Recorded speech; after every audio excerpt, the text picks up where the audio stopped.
নতুন প্রশ্নে যাচ্ছি। আসসালামু আলাইকুম, পরিচয় দিয়ে প্রশ্ন করুন। ওয়ালাইকুম আসসালাম। আমার দুইটি প্রশ্ন। প্রথম প্রশ্ন হচ্ছে যে একজন বিবাহিত মেয়ে তার মায়ের প্রতি কতখানি দায় দায়িত্ব বোধ রয়েছে, আর দ্বিতীয় প্রশ্ন হচ্ছে একটু থামবেন বোন, একটু থামবেন। বিবাহিত মেয়ে কি হয়েছে? তার মায়ের প্রতি কতখানি দায় দায়িত্ব বোধ রয়েছে। মায়ের সাথে মায়ের প্রতি কতখানি দায় দায়িত্ব বোধ রয়েছে। ও, মায়ের প্রতি দায়িত্ব। হ্যাঁ, কতখানি দায়িত্ব বোধ মায়ের প্রতি দায়িত্ব। আচ্ছা, দ্বিতীয় প্রশ্ন? দ্বিতীয় প্রশ্ন হচ্ছে কোন মা যদি তার মেয়ে এবং জামাইকে অহেতুক দোষারোপ মিথ্যারোপ করে তাদেরকে অপমানিত লাঞ্ছিত করার চেষ্টা করে, তাহলে সে মেয়ের জামাই যদি তার মায়ের সঙ্গে সম্পর্ক নষ্ট না করে একটু নিরাপদ দূরত্ব বজায় রাখতে বলে, যাতে করে সম্পর্কটা বজায় থাকে, কারণ তার সাথে বেশি মিশলে দেখা করলে সে এই দুষ্টুজি করতেই থাকে, মিথ্যারোপ করতেই থাকে, তাহলে সেক্ষেত্রে সে মেয়ে তার মায়ের তার হাজবেন্ডের কথা মেনে চলবে কিনা? জি, ধন্যবাদ আপনাকে।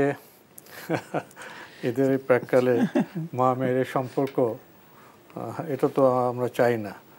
আমরা তো চাই ঈদের প্রাককালে মা মেয়ের জামাই, এটা সুন্দর একটি সম্পর্ক। পরিবারে তো আনন্দে ভরে ওঠার কথা, কিন্তু আপনি ভিন্ন কথা বলছেন। তো সমস্যা তো থাকে, আমাদের তো সমাধানের দিকেই যেতে হবে। তো ওনার প্রশ্নে যাই, বিবাহিত মেয়ে মায়ের প্রতি তার দায় দায়িত্ব কতটুকু? যদি সামর্থ্য থাকে তাহলে তিনি কিছু দায়িত্ব পালন করতে পারবেন, আর যদি সামর্থ্য না থাকে তার কোনো দায়িত্ব পালন করার কিছুই নেই। মেয়েদের বিয়ের পরে পিতামাতার প্রতি দায়িত্ব তাদের যতটুকু তাদের সাথে সৌজন্যতা রয়েছে, উত্তম আচরণ, আর কিছুই নেই। সেক্ষেত্রে যদি আপনার সামর্থ্য থাকে তাহলে আপনি কিছু দায়িত্ব পালন করতে পারেন। যেমন আপনার সামর্থ্য আছে আর্থিক সহযোগিতা করতে পারেন, আপনার সামর্থ্য আছে আপনি কাছে থাকেন তাহলে তার প্রয়োজনীয় দেখাশোনা করতে পারেন, আপনার সামর্থ্য আছে আপনি তাকে বাজার খরচ করে দিতে দেওয়ার মতো কাছে, তাহলে আপনি বাজার খরচ করে দিতে পারেন, ইত্যাদি ইত্যাদি। সেটা একেবারেই আলা কাদরিল মুস্তাতা, মানে সামর্থ্যের উপর পরিপূর্ণরূপে নির্ভর করবে, সামর্থ্য যদি থাকে। কারণ বিবাহিত মেয়েদের নিজের পরিবারের দায়িত্ব বেশি, নিজের স্বামী, সন্তান, সংসারের প্রতি দায়িত্ব বেশি, আমরা জানলাম। প্রিয় দর্শক, আরেকটি প্রশ্ন আপনি করেছেন যে মা যদি মেয়ে এবং মেয়ের জামাইকে অযথা লাঞ্ছিত করে, তাহলে তারা কি একটু দূরত্বে থাকতে পারবে? কোনো অসুবিধা নেই, দূরত্বে থাকাটাই মানে সৌন্দর্য। মানে ইসলাম মানে দূরত্বে থাকতেই বলেছে। আমরাই আসলে মানে এগুলোকে সব লেজে গোবরে করেছি, একই মানে ইয়ের মধ্যে কোঠরির মধ্যে নিয়ে এসেছি। এগুলো তো হচ্ছে মানে আপনার পরিবার আপনার আলাদা, আপনার মায়ের পরিবার আপনার আলাদা।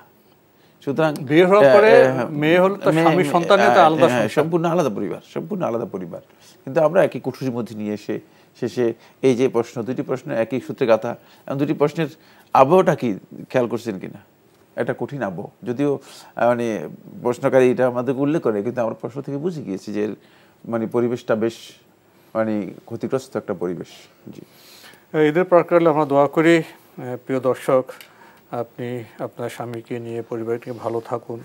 এটাও দোয়া করব মা যেন প্রসন্ন হন, মা মেয়ের সম্পর্ক যেন সুন্দর হয়, এটা তো আমাদের আকাঙ্ক্ষা। আমরা নতুন প্রশ্নে যাচ্ছি। আসসালামু আলাইকুম, পরিচয় দিয়ে প্রশ্ন করুন। হ্যালো। জি, আমরা আপনাকে শুনতে পাচ্ছি, পরিচয় দিয়ে প্রশ্ন করুন। জি, আমি ইকবাল নরসিংদী থেকে বলছি। আমি আমার দুটি প্রশ্ন, দুটি ফিতরা সম্পর্কে। একটু জোরে বলবেন, আমরা খুব ক্ষীণ শুনতে পাচ্ছি আপনাকে, একটু জোরে বলতে হবে। আমার প্রশ্ন দুটি ফিতরা সম্পর্কে আর কি। যে প্রথম প্রশ্নটা হচ্ছে যে ফিতরা, আমরা তো আসলে মাসিক বাকি খাই দোকানে, হ্যাঁ, দোকানে মাসিক বাকি খাই। তো আমরা যে চালটা খাই সেই চালটাই ওই দোকান থেকে নিয়ে আসি। এখন দেখা যাচ্ছে যে 1 মাস হয়ে গেলার পরে আমরা বাকিটা পেমেন্ট করি। এখন বর্তমানে যে চালটা আমার কাছে নিয়ে আসা আছে, আমার মুদির দোকান থেকে বাকি নিয়ে আসা হয়েছে, এখন এটা দিয়ে আমি আদায় করবো। মুদির দোকানের টাকাটা হয়তো আমি ঈদের পরে দিব। এখন এই যে আমি যে বাকিটা নিয়ে আসছি মুদির দোকান থেকে, আমরা হয়তো 7-8 বছরের লেনদেন চলছে আর কি। এখন এই চালটা হচ্ছে আমার বাকি নিয়ে আসা, টাকাটা আমি ঈদের পরে দিব, চালটা দিয়ে আমি ফিতরা আদায় করবো। এখন এই ফিতরা আদায়টা আমার হবে কিনা, এটা হচ্ছে একটা প্রশ্ন। আর 2 নম্বর প্রশ্ন হচ্ছে, আমার বাসায় কাজ করে মহিলা, এদেরকে ফিতরাটা দিই, তো এরা ফিতরা দিলে এই ফিতরাটাও জায়েজ হবে কিনা? আচ্ছা, এখানে একটা প্রশ্ন আছে ভাইয়া, আপনি যে মহিলা কাজ করে তাকে তো আমরা বেতন দেন, তাই না? জি, বেতন দিই। জি, দরিদ্র, ফিতরার টাকা তো এই বেতনের বাইরে আলাদা না? জি, চাউল দিয়ে দিই, বেতনটা আলাদা। জি বেতন তো জি জি ধন্যবাদ আপনাকে। আপনি খুবই গুরুত্বপূর্ণ প্রশ্ন করেছেন। উনি বলছেন যে দোকানে ওনার বাকি খান, এটা ওনাদের সাথে একটি চলমান বিষয়। এখন বাকিতে সে চাল এনে কি ফিতরা আদায় করা যাবে? কেন আদায় করা যাবে না? বাকিতে যে চাল নিয়ে এসেছে, চালটা মালিককে, এটা কি দোকানদার না আপনি? খুব সহজ কথা, খুব সরল অঙ্ক একেবারে।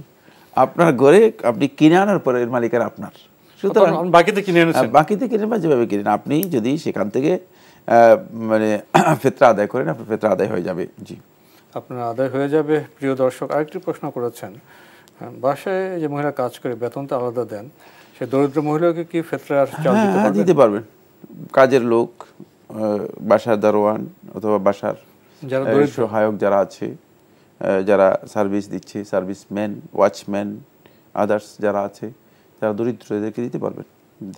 তো তারা তো আবার মাসে আপনার দারোয়ান ওয়াচম্যান মাসে বেতন পায়, চাকরি করে। তো চাকরি করে কত হইতে পারে যে চাকরি করে যে চাকরির ভেতরে নিজে হাতে কিছু থাকে না, নিঃস্ব অবস্থা।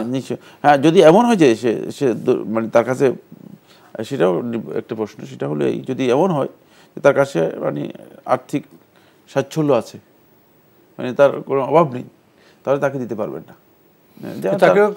স্বল্প বেতন থাকেন, টাকা নেই, অনেক লোক আছে চাকরি করেন কিন্তু আসলে চাকরি করলেও ফকির, মাসে তার লোন করতে হয়। জি জি, যারা লোন করতে হয়, অর্থ থাকে না, নিঃস্ব চাকরি।